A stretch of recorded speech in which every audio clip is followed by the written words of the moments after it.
Hey everybody, this is Russ from Metro Game Core. Let's take a look at the new GameSir G7 Pro. This one's a new hybrid Xbox and PC handheld, but it has a couple caveats to it. On the PC side, it does exactly what you would expect. It's got this cool charging dock, you can take it off the dock and it'll immediately connect to your PC wirelessly. It also has official Xbox branding and does work on the Xbox One and Series consoles, but only in wired mode. And then finally, it's also Bluetooth, but only for Android, so it does have a couple limitations to it all around. Now, connectivity aside, there are a bunch of upgrades over its previous controllers, and some of those are my favorites. I still use them every day. So in this video, not only are we going to pick apart the G7 Pro, but we're going to see if it's my favorite compared to my other favorites. And so without any further delay, let's go ahead and get started.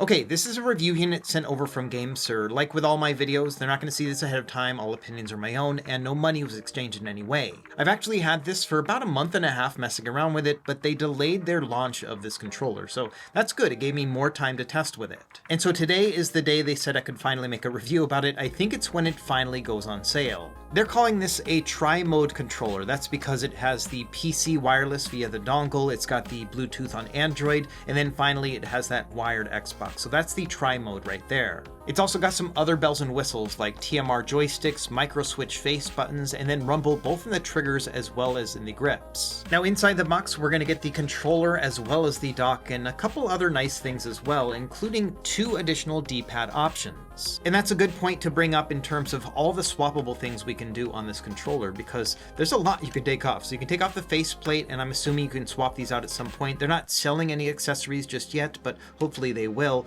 But also the grips will come off as well on the front, and so that means you can probably really customize this thing. Right now they only have 2 color options. There's a white one and there's a black one, but I'm hoping we will see a bunch of faceplate options in the future. Once you have this torn down, there are a couple of the things you can pull off, like the D-pad. So we have a circular D-pad here and it's got micro switches underneath. And so these D-pads will connect in the same way with these little pegs. We've got a cross style one and then a hybrid one, which is circular but also has a cross shape to it. Now it is a little bit odd that there's an empty space around the cross style D-pad, but I like the fact that it's transparent underneath, so it kind of has like a bit of a machine quality to it as well, so I like that.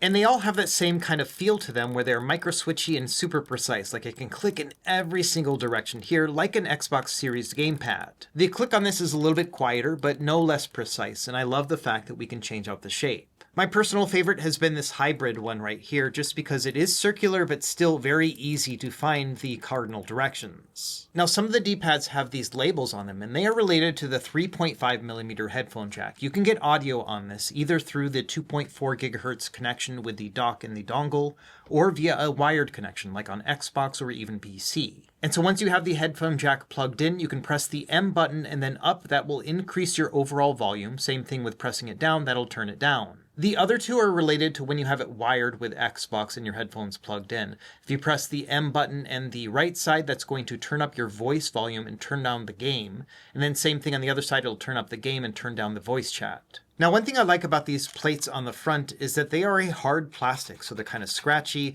whereas the back is actually this softer rubber. And so you kind of have 2 different textures going on here, but they're both very grippy. Personally, I like hard plastic over the soft rubber, and so I like the fact that this is at least on the front. I'd love it if it was on the back as well, but hey, I'll take my wins when I can. So now that we've kind of gotten those new things out of the way, let's talk about the rest of the controller. And first thing is just that, this looks and feels like an Xbox controller. The G7 line has been around for a while. They made a G7 and a G7 SE, and they've always felt like a dead ringer for the Xbox controllers. I don't mind that. I love these controllers, so it feels a bit like an upgraded version. Before we jump too far, let's talk about the pricing. So this is $80 retail, and an Xbox Series controller, like your classic, like black one, is going to be $65. If you want a special color, that's usually going to be something like $70 or $75. And then if you want a limited edition one, those usually are going to be like a limited run. Those are going to be like 80 plus, sometimes up to $100. So this one is kind of in that middle ground of like a higher tier Xbox Series controller. It is more expensive than the other 2 controllers that I often use, the Cyclone 2 and the Supernova. These are $50 each. And I expect that the additional price is because of that Xbox licensing, which is not free for these companies. It also explains why this is a wired controller, because in order to get wireless, it is very expensive. The cheapest controllers that I have found have been $200 that have Xbox connectivity and are wireless from a third party. So I'm assuming that license is pretty darn expensive, and they avoided it in order to keep this at a lower price point. So let's talk about what you will get for that $80 compared to a regular Xbox controller. We're going to start with the analog sticks. So these are TMR joysticks. TMR stands for tunnel magnetoresistance. It's a technology that's been around for about 20 years now, but only recently coming to controllers. They are using a magnetic resistance, which means they're going to be less prone to stick drift, much like a Hall sensor stick, but they're also lower powered. So that's going to be great when it comes to battery life. They are also very precise. They have a 1000 hertz pulling rate on their own, which means that yes, they're going to be super accurate as you're playing them. They also pop off pretty easily, and so this will be a pretty easy replacement right here in case, they get worn down or maybe they get super dirty and you want to extend the life of your controller without having to buy a new one. We already talked about the D-pad a bit. We've got a couple different options here. This one is my favorite, but all of them feel pretty good. And in terms of precision, these micro-switch D-pads are really good. I really like the one on the Xbox Series as well, but I find it to be too loud. These at least are a lot quieter, so I do appreciate that. Let's do a quick audio sample between these and the Xbox Series controller.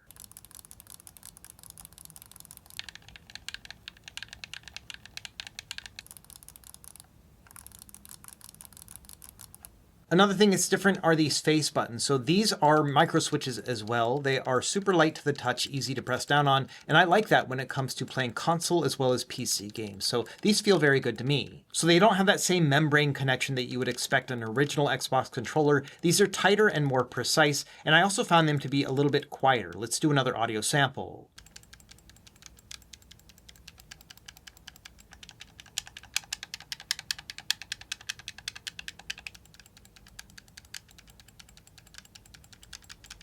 Beyond that, we've got our standard Xbox buttons, so our menu button, select and start, and then also our screen sharing button, and then the M button, which is more of a function key for other things within the GameSir software. We'll test these out later beyond just what we showed with the D-pad. On the bottom, we've got our 3.5mm headphone jack, a mute if you have a microphone connected, and then also a Bluetooth pairing button, which we'll use with Android. Okay, up top, we've got our shoulders and triggers, and again, these are basically identical to what you would find on an Xbox Series controller. The shoulder buttons are the same size, but they're not quite as clicky and loud as the original Xbox controller, so I like these buttons a lot as well, and I like the fact that they're pretty quiet. You can also see the triggers are basically identical in terms of shape, size, and throw.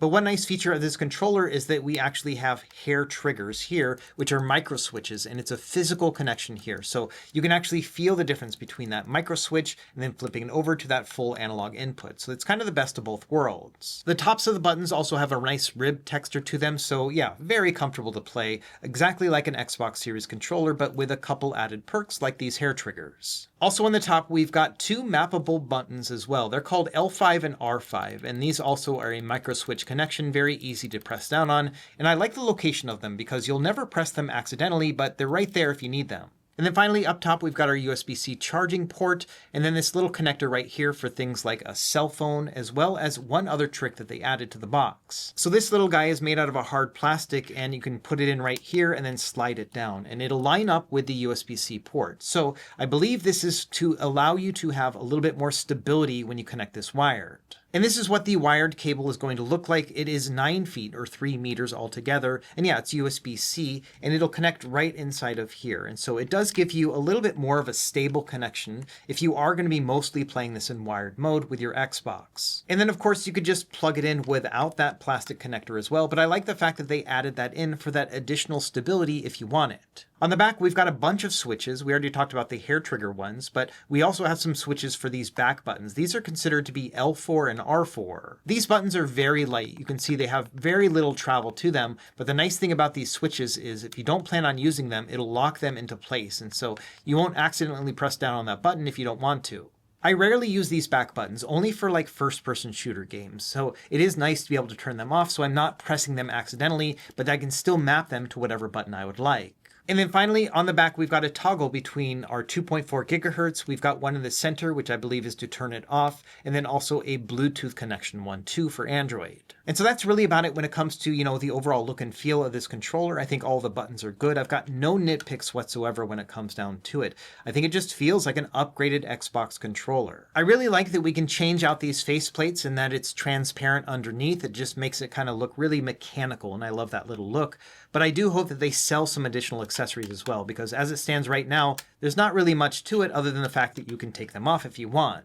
I should note that unlike other controllers, like their Supernova one, this one does not have swappable A, B, X, Y buttons. And it makes sense. This thing does not work with the Nintendo Switch or the Switch 2. It's really just for PC and Xbox gaming, which is when you're going to want to have this A, B, X, Y layout. Okay, let's talk about the dock next. So this thing is kind of standard nowadays with a lot of these higher end controllers. I love these things. I love the fact that I can just drop this right in here and the pogo pins are going to connect and it's going to charge the battery. The battery in this is 1200 milliamp hours, which is relatively large for a wireless battery, but I love the kind of peace of mind that I get from a docked experience, just because I can put this on here when I'm done and I know it's going to charge. Then when I pull it off, it's going to be ready to go. The dock itself has got the GameSir logo and then a metallic finish to it here, and then a charging light underneath. And it's going to light up when you have it plugged in and you dock the controller. This shows you that it's charging. It's kind of a bright light compared to some of the others. For example, the GameSir Supernova is much more subdued and darker. And so I actually prefer the docking experience in terms of the light with the Supernova over this one. It's not the end of the world, but just one thing to be mindful of. It can be pretty bright in a dark room. On the back, we've got our USB-C port, and then on the bottom, we have the wireless dongle. Now, the way this works is that you can just plug this dongle directly into your PC. If you want to play just directly like that, it's going to work wirelessly. But the magic of this setup is that you can actually just put the dock inside here, then close this up, and then plug this into your PC, and it's going to connect to the dongle and then connect wirelessly as well. So it's kind of a two-in-one in that it will charge your controller at the same time, but then also it'll connect wirelessly when you pull it off. It's also worth noting that the 2.4 gigahertz connection here is a 1000 hertz polling rate. Same thing as the wired connection, so those are both pretty high. And so in a nutshell, that's the GameSir G7 Pro. We've got that wired connection for Xbox. We've got the wireless connection, 2.4 gigahertz for PC. You can also use it wired in PC. And then finally, we've got Bluetooth for Android. So let's test out each of those connections. Let's start with PC. So this is my Asus tablet, and it's got a USB-A port. So I can just plug this in right here, press the Xbox button on the controller, and it'll immediately pair. It takes about 5 to 7 seconds to actually connect, but after that, yeah, super easy to get going.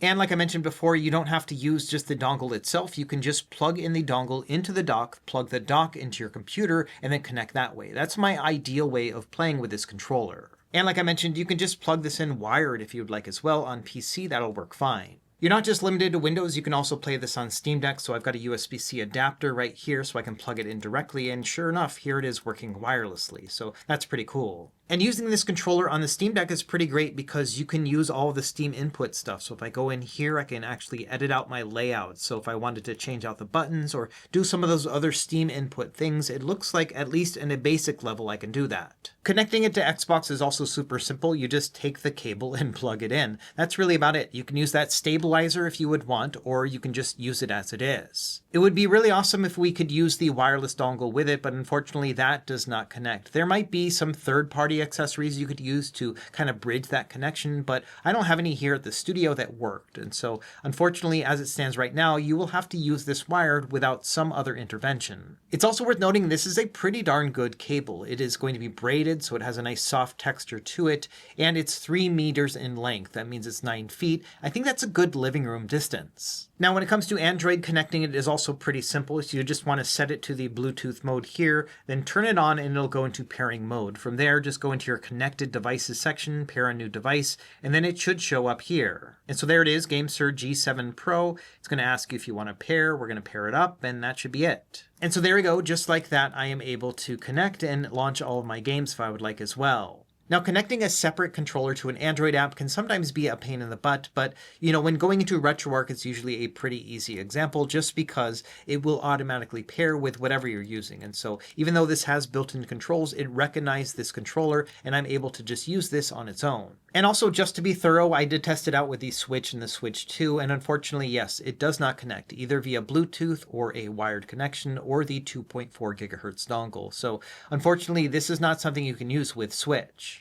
Okay, let's talk about programming these additional buttons. We've got 2 up top and 2 on the back. We're going to use Halo 3 here with the Master Chief Collection as our example. So in this game, we can press the B button to crouch and the A button to jump. And let's say I don't want to take my thumb off this right analog stick. So I'm going to map these 2 buttons to something else. So let's do the jump button down here and then the crouch button on this side. So what I'm going to do first, I'm going to press on one of these buttons and then the M button at the same time. After a moment, you will see it blinking, and that means you're ready to map. So you just pick whatever button you want. I did this bottom one, which is my jump one, so I'm going to pick that. And so now when I squeeze the back, you can see that it also jumps, so super handy. We'll do the same thing with this other side, so I'm going to press that one, hold it for a second, you can see that it's flashing, and then we're going to do the B button, that's our crouch button. So now I can crouch and jump without pressing the face buttons. Now for these 2, I'm going to use different options. So what I want to do is actually set this one to be my flashlight. So that's the up button on the D-pad. So I'm going to press this 2 buttons again. It's going to flash and say, okay, you're ready to map, and we're going to press up on the D-pad. And so now I can toggle on my flashlight by pressing this button up here.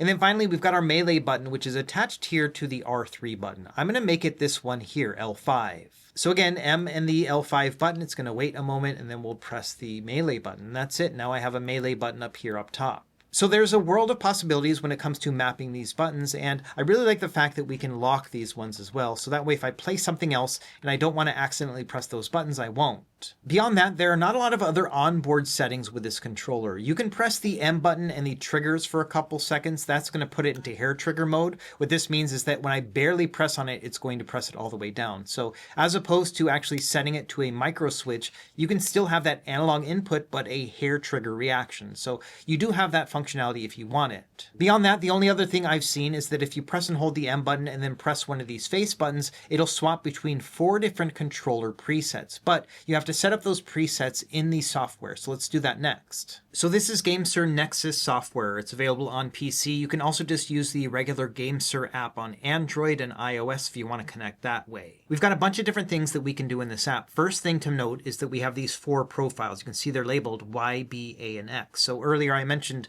you can press the M button and then one of these. That's going to swap between these 4 different profiles. So you can have 4 different setups. So let's go through all these different windows. We'll start with this one on the top left. So we have the ability to force our own trigger vibration. What this essentially means is that if we turn this one on for either the left or the right side, when we turn that on, that means it's going to prioritize the vibration function on our own as opposed to whatever the game tells you to do. And with this turned on, the further you press it down, the more it will vibrate. And that's essentially it. So if you just want to have forced vibration on your triggers, you can turn that on in the software. You can also sync your trigger vibration with the grips. So when this rumbles, these will rumble as well. So you've got a little bit of customization there, but generally I just use it with the actual game settings instead. We can also adjust the dead zones on our triggers down here, and then also turn on that hair trigger mode if we would like. Same thing with the bottom center. We can adjust the dead zone as well as the anti-dead zone for our sticks too. We can go in here and also test it out so you can see exactly what you want with each of your sticks.